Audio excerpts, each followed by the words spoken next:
The landlord's number was still in her phone. That's the only thing Brianna thought about while Jerome tossed her bags into the snow. His new woman leaned against the doorframe, dangling the house keys. Brianna held her newborn daughter and said nothing. She just stared at the house number above the door, because Jerome had missed one small detail about that house. And if you think you know where this story is headed, stay with me. Because what this woman did with nothing but silence and a phone number, that's the part no one was ready for. The snow was falling heavy on Ridgecrest Avenue. The evening everything changed. Not the soft kind that dusts windshields and melts by morning. This was the thick kind. The kind that swallows sound whole. The kind that makes every footstep disappear before the next one lands. And that night, standing on the front steps of 4412 Ridgecrest, Brianna Porter held her 4-day-old daughter against her chest and felt the cold settle into her bones, like it had plans to stay. Jerome had been planning this. That much was clear now. The locks had been changed sometime that afternoon while Brianna was at her postpartum checkup. Dr. Simmons had smiled at her from across the exam table, told her she was healing well, told her the baby's vitals were strong, told her to rest and drink water and be gentle with herself. And while those words were still warm in Brianna's ears, Jerome had called a locksmith, paid cash, and turned the home she'd built into a place she could no longer enter. When Brianna pulled up to the house that evening, her bags were already on the porch. 2 suitcases and a black trash bag stuffed with whatever Jerome decided she was allowed to keep. He stood in the doorway like a man who had rehearsed this moment in front of a mirror. His arms were crossed, his jaw was tight. And behind him, barely visible through the hallway light, a woman moved through the living room like she had lived there for years. Sable. Her nails were fresh, a deep wine red, the kind you get when you're celebrating something. Her heels clicked on the hardwood floors that Brianna had polished on her hands and knees every other Sunday. She walked to the front door and leaned against the frame, holding up a set of keys, the new keys, dangling them between 2 manicured fingers like a woman showing off a ring she thought she'd earned. Neighbors started appearing. Mrs. Dalton across the street came to her window first, pulling back the curtain with one hand and pressing her palm against the glass. Then the Hendersons 2 doors down stepped onto their porch, still in house slippers. Then a man walking his dog at the end of the block stopped mid-stride and just stood there, breath clouding in the cold, watching the scene unfold, like he couldn't believe what his own eyes were telling him. Jerome didn't lower his voice. He wanted witnesses. He said the house was his now. He said Brianna needed to figure things out. He said this was a long time coming and she should have seen it. Brianna didn't yell. She didn't cry. She didn't bargain or plead or ask him what she'd done wrong. She shifted her daughter slightly in her arms, adjusted the fleece blanket around the baby's face, and her free hand moved to her coat pocket. Her fingers found something small and cold, a brass key on a beaded keychain. Her mother had made that keychain by hand, stringing each tiny bead onto thin copper wire. During the last summer before the cancer took her, Brianna had carried it every day since. And the key, the one her fingers wrapped around now in the freezing dark, was not the key Jerome had just changed. It was older, quieter, and it opened something in that house that Jerome had never once thought to ask about. She looked up at the house number nailed above the door, 4412. The numbers were slightly crooked, the 4 leaning left like it was tired. She'd noticed that the first day she toured the house 3 years ago, when she stood on this same porch and signed her name on the lease. Her name, her credit check, her $1,800 deposit, her signature at the bottom of every page. Jerome was still talking. Sable was still smiling. But Brianna had already left the conversation in every way that mattered. She picked up her suitcase with one hand, held her daughter tight with the other, and walked to the sidewalk without a single word. She sat down on the bus stop bench at the end of the block, brushed the snow from the seat with her elbow, and pulled out her phone. She scrolled slowly through her contacts until she found one name, Mr. Leonard Okafor. She didn't call. Not yet. She just looked at the number, let the snow gather on her shoulders, and waited the way only a woman who already knows the ending can wait. 3 years before that night, Brianna met Jerome at a community job fair held in the basement of a church on Franklin Avenue. He was working the registration table, laughing too loud at his own jokes, shaking every hand that came near him like he was running for office. She was there to hand out flyers for a medical billing certification program she'd just completed. 12 months of night classes and weekend study sessions, and coffee so strong it made her teeth ache. Jerome walked over during a break, leaned on her table like he owned it, and asked her name like it was the most important question anyone had asked him all week.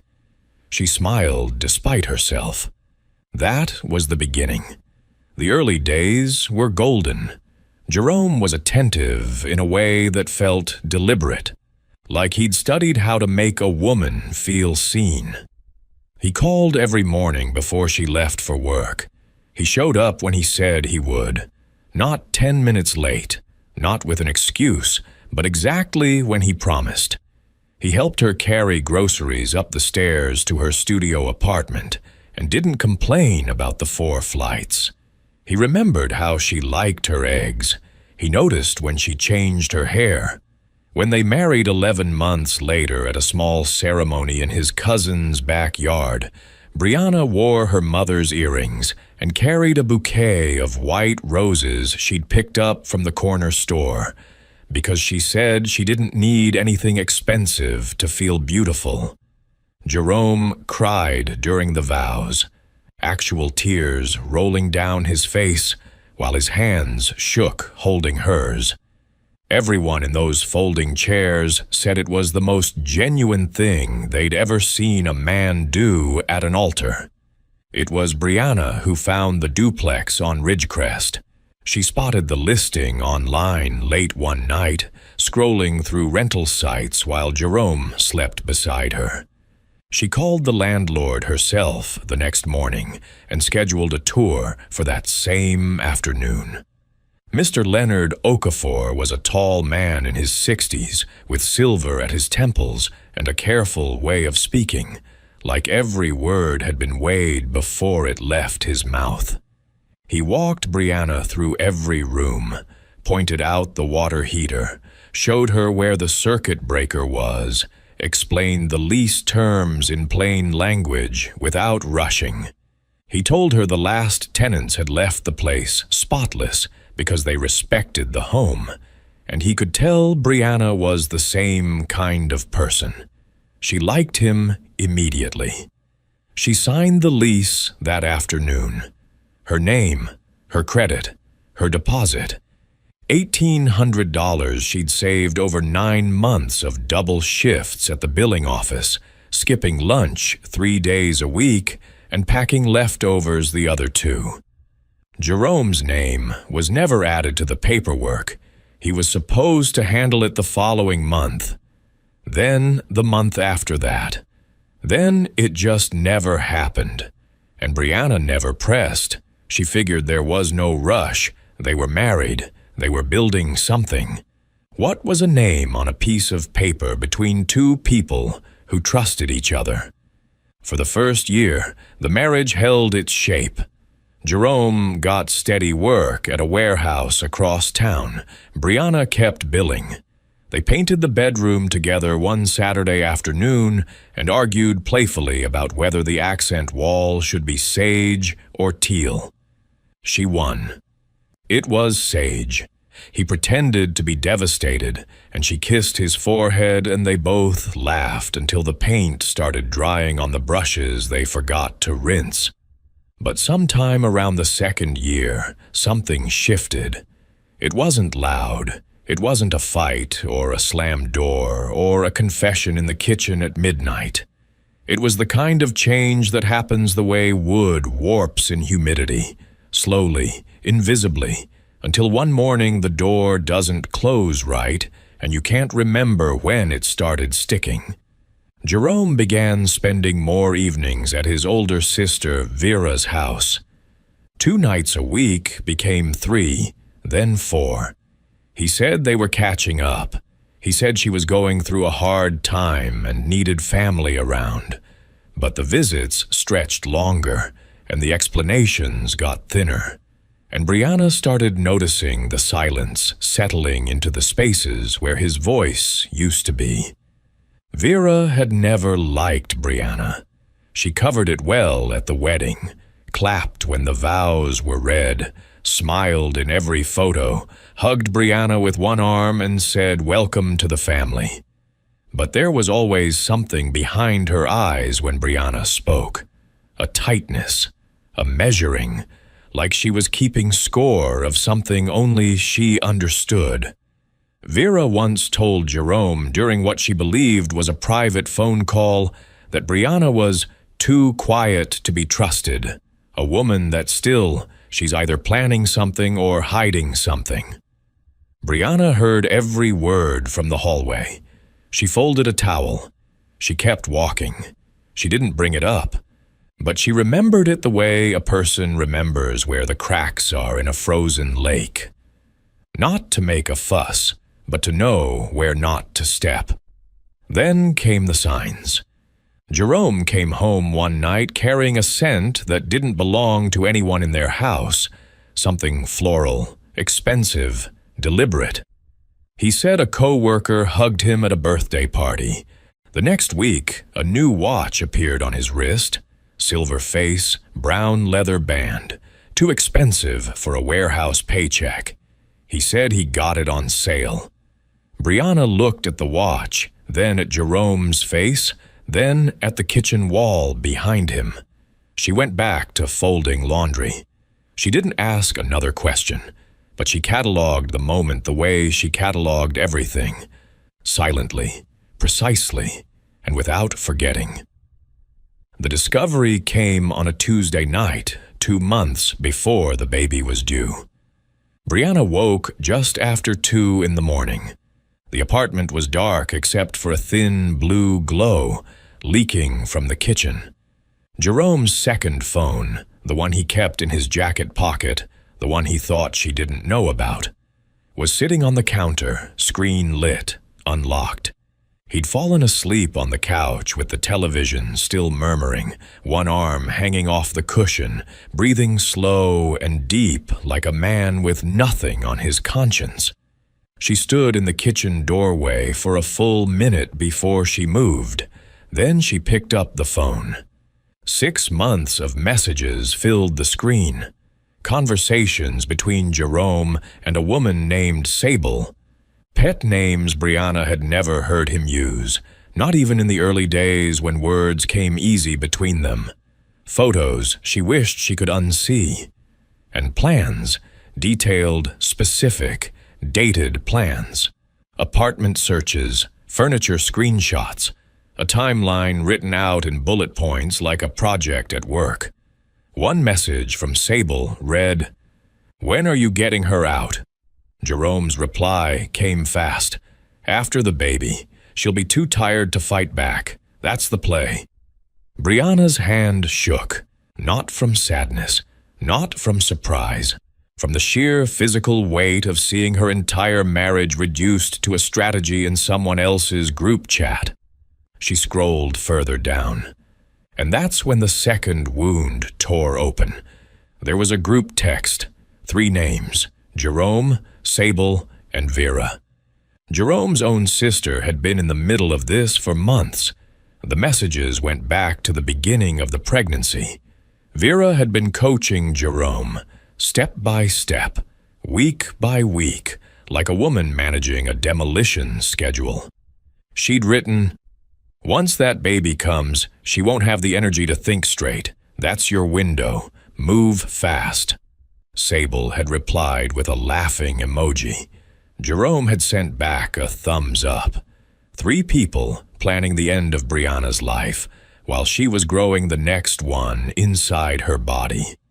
Brianna set the phone down on the counter. Her jaw was tight. Her eyes were dry. She picked up her own phone, opened the camera, and began photographing every message, slowly, carefully, making sure the timestamps were visible, the names were clear, the words were legible. She took 47 photos in total. Then she placed Jerome's phone back on the counter at the exact same angle, screen still facing up, and walked back to bed. She lay in the dark for nearly an hour without closing her eyes. She didn't cry. She didn't shake. She stared at the ceiling and let every piece of what she'd just read find its place inside her. 2 days later, she drove past Vera's house on her way home from the pharmacy. Jerome's car was in the driveway, parked next to it, a silver sedan she didn't recognize but had seen in the background of one of Sable's mirror selfies. All 3 of them, under one roof, planning the life they intended to build on the rubble of hers. Brianna didn't stop. She drove home, pulled into the driveway, turned off the engine, and sat there for 10 full minutes with both hands on the steering wheel. Then she opened the glove compartment and pulled out the manila folder she kept there, the one with the original lease for 4412 Ridgecrest Avenue. She opened it and ran her thumb along the edge of the first page. Her name, her signature, her deposit receipt. $1,800. Every line, every date, every initial, hers. She whispered something to herself. One sentence, barely loud enough to move the air inside the car. But whatever she said that night, sitting alone in the cold, with the lease in her lap, and her baby pressing against her ribs, it settled something so deep inside her that nothing that came after could shake it loose. She put the folder back, locked the car, and went inside to make dinner. The next morning, Brianna called her cousin Nadine from the parking lot of a grocery store 2 miles from the house. She told Nadine everything. She didn't cry. She didn't raise her voice. She laid it out like a woman reading from a file. Names, dates, message screenshots, patterns. Nadine listened without interrupting. When Brianna finished, the line was quiet for a long time. Then Nadine said, "What do you need from me?" "Not anger," Brianna said. "A plan." Over the next 6 weeks, Brianna moved through her life like a woman building a house no one else could see. She visited a legal aid office during her lunch break, sitting across from a young attorney with kind eyes and a cluttered desk. The attorney confirmed what Brianna already suspected. The lease for 4412 Ridgecrest Avenue was in her name, and her name only. Jerome had never been added. He was not a co-signer. He was not a legal tenant. Technically, he was a guest, an authorized occupant by her permission, but nothing more. The attorney told her that as the sole leaseholder, she had every right to revoke that permission and contact the landlord about any unauthorized persons on the property. Brianna nodded once. She wrote nothing down. She didn't need to. She began dividing her world into two silent stacks: critical documents, birth certificates, the lease agreement, social security cards, financial records, and every screenshot from Jerome's phone went into a sealed folder that she kept at Nadine's apartment in a drawer beside the bathroom sink. Everything else stayed exactly where Jerome expected it. She didn't move a picture frame. She didn't shift a plate in the cabinet. She didn't pack a single bag. She continued living inside the marriage like a woman who suspected nothing at all. She cooked Jerome's meals. She asked about his day with the same gentle voice she always used. She smiled when he came home late and said he'd been at Vera's helping her fix a kitchen faucet that both of them knew was never broken. One evening, Vera called the house and Brianna answered. Instead of coldness, Brianna asked about Vera's health. She asked if Vera was staying warm. She said she'd been craving Vera's sweet potato pie and asked if she could get the recipe sometime. The line went so quiet that Brianna could hear Vera's wall clock ticking in the background. Vera eventually said she'd send it. She never did. But she sat in her kitchen for a long time after hanging up, unsettled by a kindness she hadn't earned and couldn't explain. Jerome, meanwhile, grew careless in the way only a confident man can. He stopped hiding the second phone. It sat on the nightstand now, screen up, like it belonged there.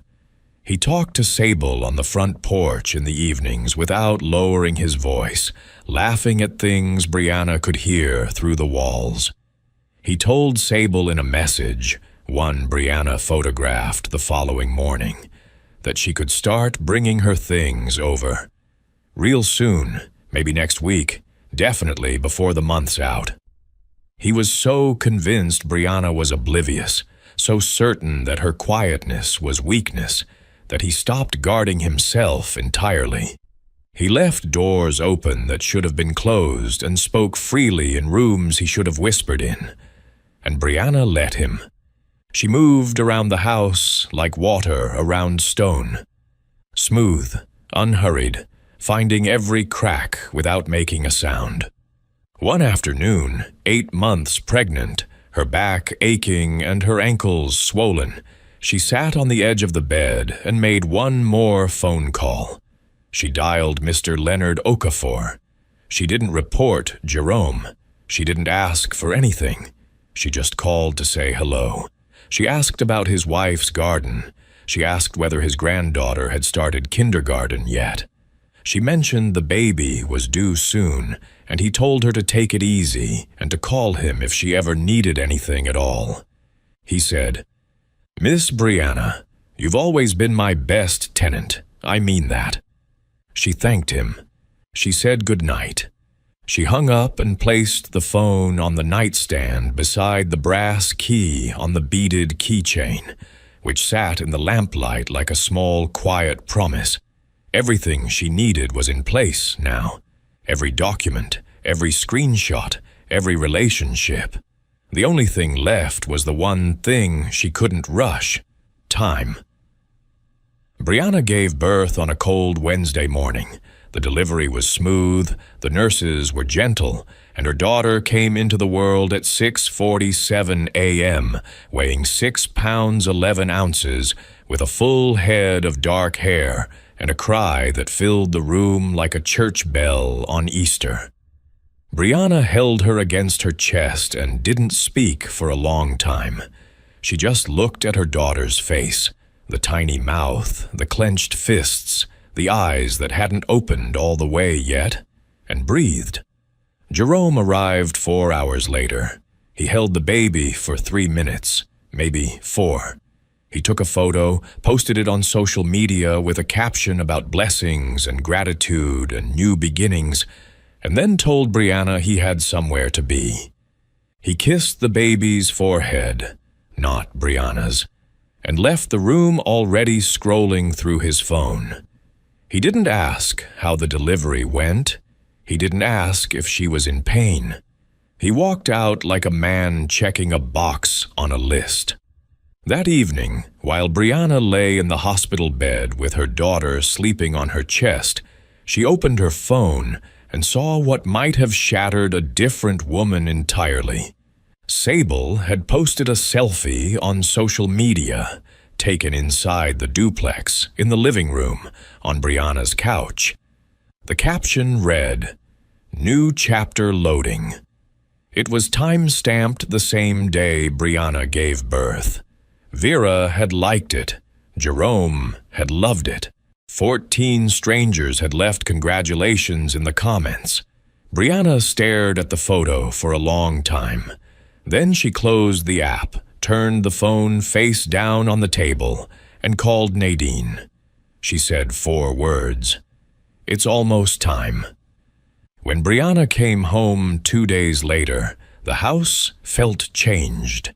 Jerome hadn't moved anything yet. The furniture was in place. The dishes were in the cabinet. The accent wall was still sage. But the energy inside the rooms had shifted. Jerome was restless, impatient, circling the edges of conversations like a man trying to pick the right moment to swing. He made comments designed to ease her toward the exit. "Maybe it'd be better for the baby if you stayed at Nadine's for a bit. I just think you need room to breathe. This place feels small now, don't you think?"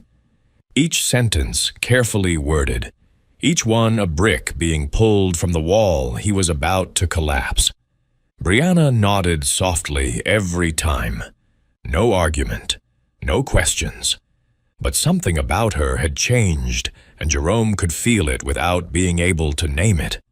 She moved through the house like a woman who had already decided where she was going, not rushing, not lingering, just present in a way that felt both calm and final. She folded the baby's clothes with steady hands. She cleaned the kitchen without urgency. She sat in the rocking chair by the window and nursed her daughter while the snow fell outside, and there was something in her stillness that made the air in the room feel heavier. Jerome snapped at her once about dishes left in the sink.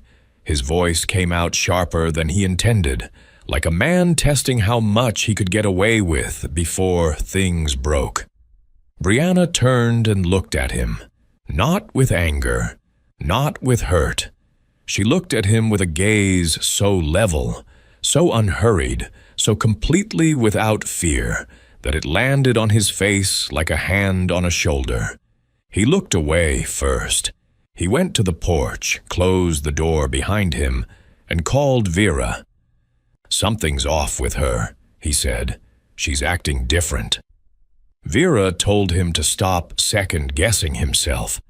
Just get it done before she settles in with the baby. The longer you wait, the harder it gets. Even the neighbors sensed the shift. Mrs. Dalton saw Brianna walking the baby in the stroller one chilly afternoon and crossed the street to offer her tea. Brianna thanked her and said, "Don't worry about me, Mrs. Dalton. I know exactly where I stand."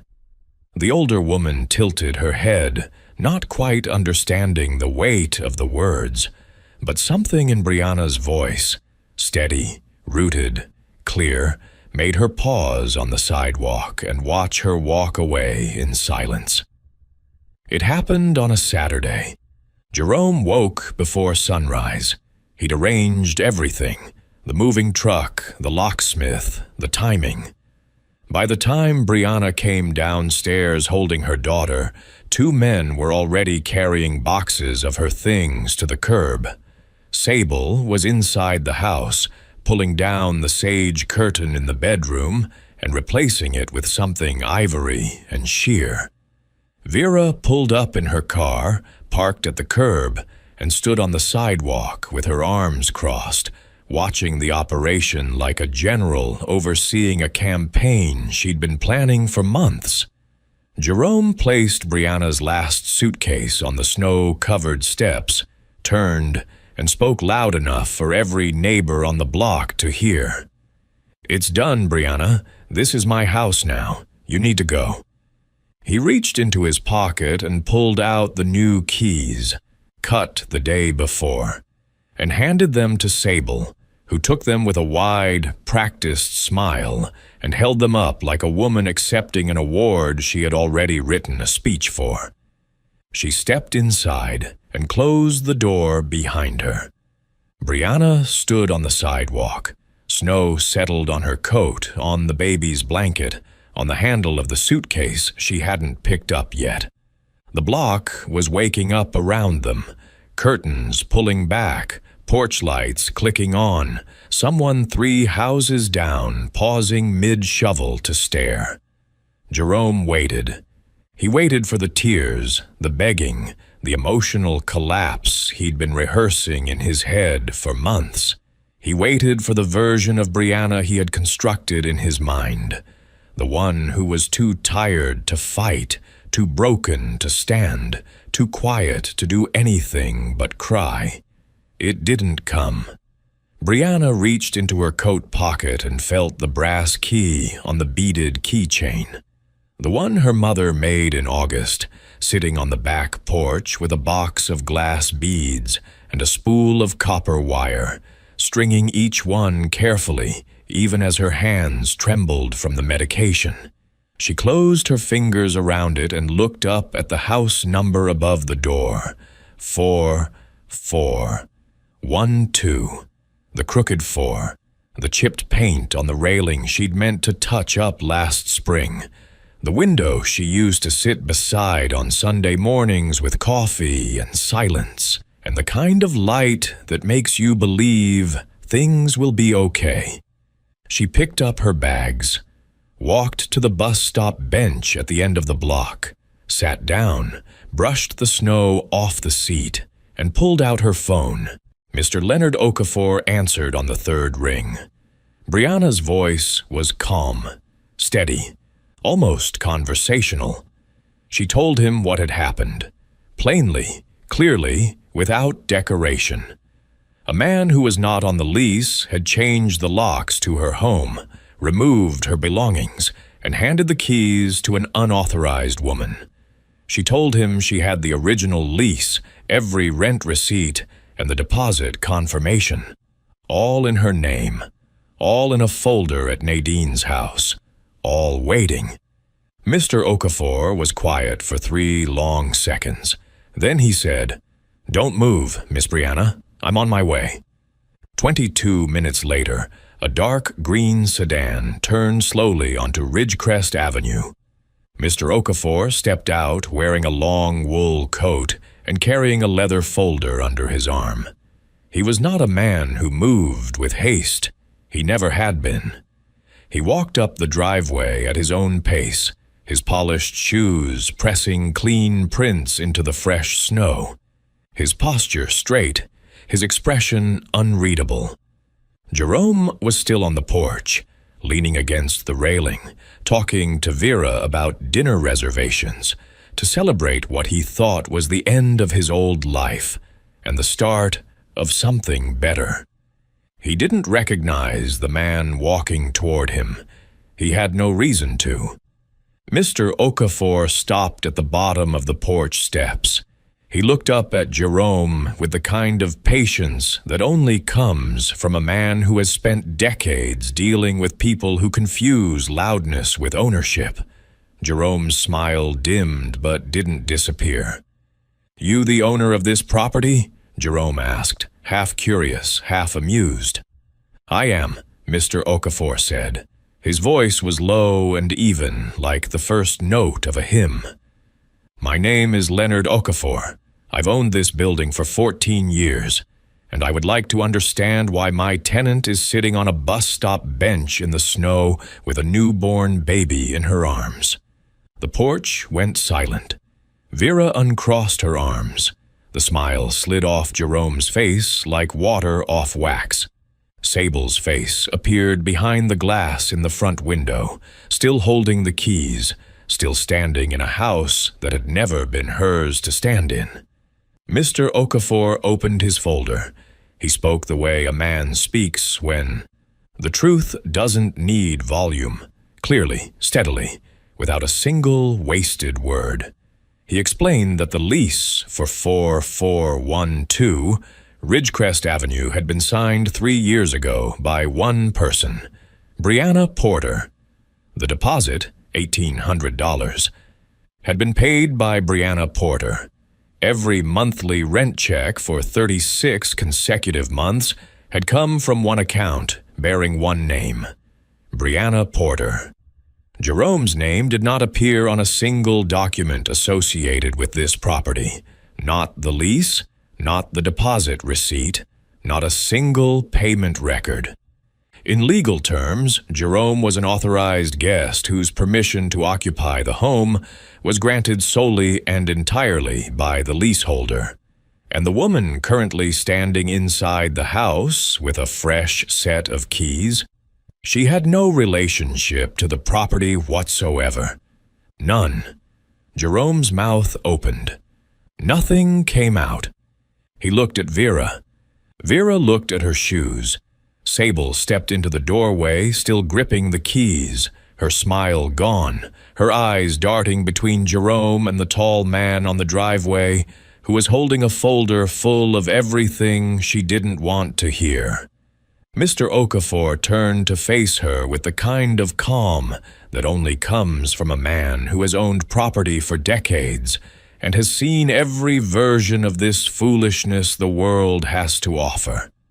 "Ma'am," he said, and his voice didn't rise even half a degree, "you are trespassing in my building." The keys in Sable's hand dropped half an inch. Her fingers loosened around them the way a person loosens their grip on something they suddenly realize was never theirs to hold. Mr. Okafor turned toward the sidewalk. Brianna was already walking back. She moved slowly through the snow, her daughter cradled against her chest, her bags still sitting on the ground where she'd left them at the bench. She stopped at the edge of the driveway. "Miss Brianna," Mr. Okafor said, and his voice softened for the first time that morning, "would you like these individuals removed from your home?" The silence that followed was the loudest thing Ridgecrest Avenue had ever heard. Neighbors stood frozen on porches with their arms at their sides. The man 3 houses down held his snow shovel in midair like a painting. Mrs. Dalton pressed both palms flat against her window.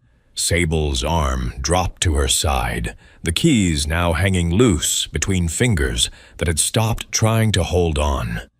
Vera's face lost every last trace of color, and her jaw tightened into something that looked like it might crack. And Jerome looked at Brianna the way a man looks at a locked door he suddenly realizes he never had the key to. Not the new key. Not any key. He never had one at all. Brianna looked at him, steady, unhurried. Then at Sable, standing frozen in the doorway. Then at Vera, beside her car, with her hands pressed together like a woman in a waiting room who just heard bad news. And then she said it, the same words she had whispered to herself months ago, alone in the driveway with the lease in her lap and the cold pressing against the windows. "It was always my house." She reached into her pocket and pulled out the brass key on the beaded keychain, the original key, the one that still opened the back door of 4412 Ridgecrest Avenue. The one Jerome never knew existed because he never thought to ask about anything that mattered quietly. She held it up, not in anger, not in triumph, not in revenge, just in truth. And the morning light caught the copper wire and the tiny glass beads her mother had strung one by one with hands that were already growing weak. In a summer that would be her last. There was nothing left to argue. The lease, the receipts, the landlord standing in the driveway with a folder full of documents that told one story with one name, and it wasn't Jerome's. Mr. Okafor gave Jerome and Sable 24 hours to remove their belongings from the property. He said it once, clearly, without raising his voice, and then he closed the folder.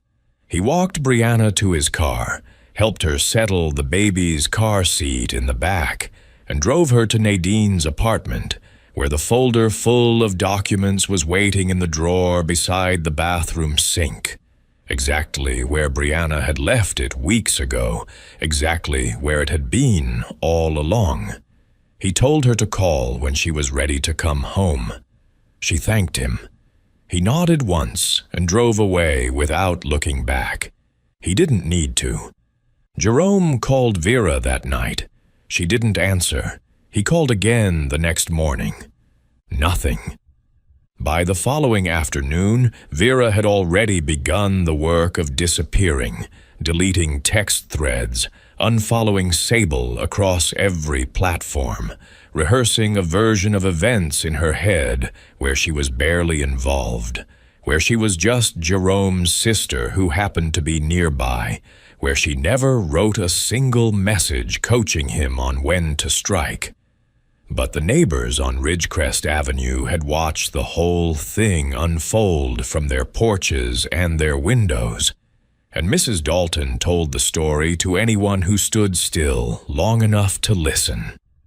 In a neighborhood where fences are low and voices carry on the evening air, everyone heard every word. Sable packed her things the next afternoon. 2 boxes, 1 suitcase. She left the ivory curtains hanging in the bedroom. She didn't want anything that reminded her of that house. She walked out the front door without looking at Jerome, without turning around, without saying a single word. She blocked his number before she reached the end of the block. Whatever life she had imagined for herself inside those walls, the new chapter, the selfie on the couch, the keys she held up like a crown, it all dissolved the moment a 62-year-old man in a wool coat opened a leather folder on a snowy driveway and read one name out loud.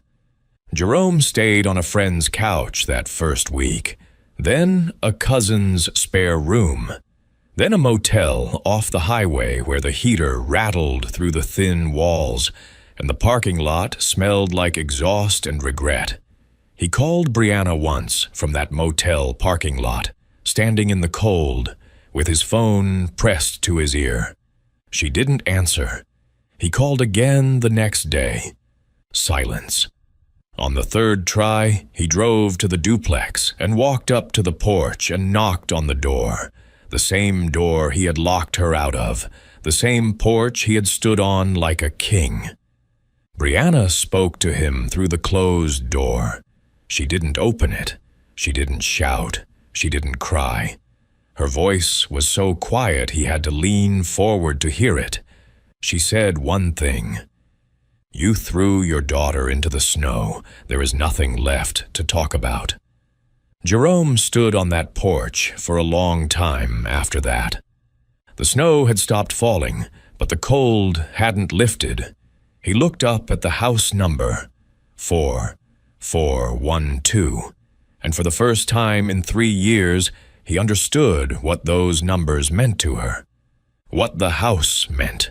What the deposit she'd saved for 9 months meant. What the lease she'd signed alone meant. What every quiet evening she'd spent mopping floors and paying bills and keeping the lights on while he was across town laughing with Sable and planning with Vera meant. All of it. He understood it now, standing in the cold, on the wrong side of a door that would never open for him again. He turned slowly and walked down the steps. Brianna listened to his footsteps grow quieter with each one, crunch, crunch, crunch, until the only sound left in the house was her daughter breathing softly against her shoulder. The consequences didn't arrive with thunder. They came the way February weather shifts, gradually, then completely. Jerome's coworkers heard through mutual friends and social media posts that moved faster than he could deny them. Invitations stopped coming. Old friends crossed the street when they saw him. Vera tried one more time to reach Brianna, leaving a voicemail that lasted 2 minutes and said almost nothing. Fragments of apology, unfinished sentences, a long pause in the middle where it sounded like she forgot what she was trying to say. Brianna listened to it once. She didn't delete it, and she didn't respond. She set the phone down on the counter and went back to warming a bottle for the baby. There was no revenge in what happened to Jerome. There was no plan to ruin him, no campaign to destroy what was left. There was only the natural weight of what he had done pressing down on every corner of his life. The way snow presses on a roof, quietly, steadily, until something gives. 3 months later, the snow on Ridgecrest Avenue had melted. The trees along the block were beginning to bud, thin green shoots pushing out from branches that had been bare and gray for months. The morning light had changed too, softer, warmer, the kind of light that makes even old houses look like places where something good could happen. Brianna had repainted the living room. A soft yellow now covered the walls where Sable's ivory curtains had hung for less than a single day. The crib sat near the front window, positioned just right to catch the sunlight that came in first thing each morning. The hardwood floors were clean and bare, except for a small woven rug in deep reds and golds that Nadine had brought over as a housewarming gift. "For the new old place," she'd said, and they'd both laughed. The brass key on the beaded keychain hung on a small hook beside the front door, not hidden anymore, not clutched in a coat pocket or tucked inside a glove, just resting there in plain sight, catching the light each time the door swung open, swaying gently like something that had finally found where it belonged. Nadine came over on a Saturday morning with a bag of groceries and 2 cups of coffee from the shop on Elm Street that made them too strong and too sweet, which was exactly how they both liked them. They sat together on the front porch while the baby slept inside, the window cracked just enough to hear her if she stirred. Brianna sipped her coffee slowly and looked out at the block. Mrs. Dalton on her knees in the garden pulling weeds, the Henderson kids riding bikes in wide loops on the sidewalk, the man who used to walk one dog now walking 2. Brianna was not the same woman who stood in the snow that night. She was quieter now, but it was a different kind of quiet. Not the quiet of survival, not the quiet of waiting for someone else to decide her future, not the quiet of a woman holding her breath. This was the quiet that comes after a woman stops performing strength for other people and simply becomes it. Bone deep, unshakable, and needing nothing from anyone to prove it exists. She looked at the house number, 4412, and this time she smiled. Inside, her daughter stirred. A small sound floated through the cracked window, not quite a cry, more like a question. Brianna set her coffee on the porch railing, stood slowly, and walked inside. The front door swung open, and the beaded keychain on its hook swayed once, catching one long beam of Saturday morning light. She lifted her daughter from the crib. The baby's eyes opened, wide, dark, and full of a trust that only belongs to someone who has never once been let down. Brianna held her close and stood beside the window where the sun was pouring in, and for one still, perfect moment, the whole room turned golden. Some women scream to be heard, some women whisper, and the whole room goes silent. If this story reminded you of someone who chose dignity when the world expected tears, share it with them, and stay close, because the next story might be the one that changes how you see everything.